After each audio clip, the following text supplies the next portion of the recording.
Monarch way, we start off with our phase one of planning and prepping for the audit, for the account. In our plan and prep phase, we engage with either an internal audit or an external audit partner to make sure that what we do is in line with what they expect in terms of the audit itself. Communicating our process, sharing our procedures and our documentation on how we do it. So a lot of information is shared with the audit participant. During the count and verify phase 2, and phase 3 is our reconcile and analyze phase, where we're getting into the numbers and getting into the count and the data.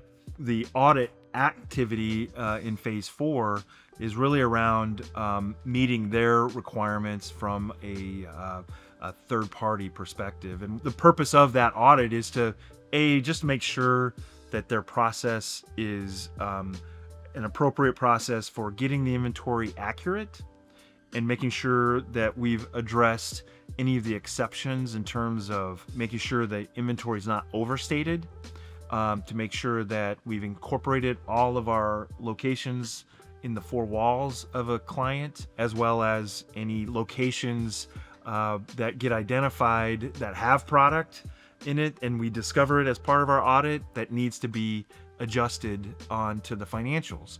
And so the auditor doesn't have time to do exactly what we do. We're doing the actual count.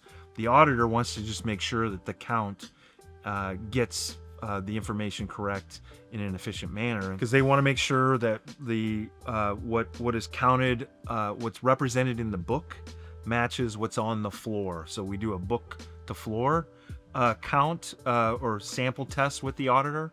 The auditor then also looks at the floor and says, oh, where does this item reside in the system? So a floor to book test. And then the third typical test is more of a random sample, and some auditors apply some materiality factors. So they'll go through and just randomly select an item to then count and make sure that what they count matches what is counted in the physical audit. And so ideally, everything that the auditor does matches what ties to the physical count, and there's no surprises. But when there are surprises, then the auditor needs to be reassured that how does that difference is reconciled within the system. And typically they'll work with the client directly with our partnership and our expertise to make sure that what is adjusted makes sense, and what is necessary for the audit is completed. So that's essentially how we support that 4th phase of the audit.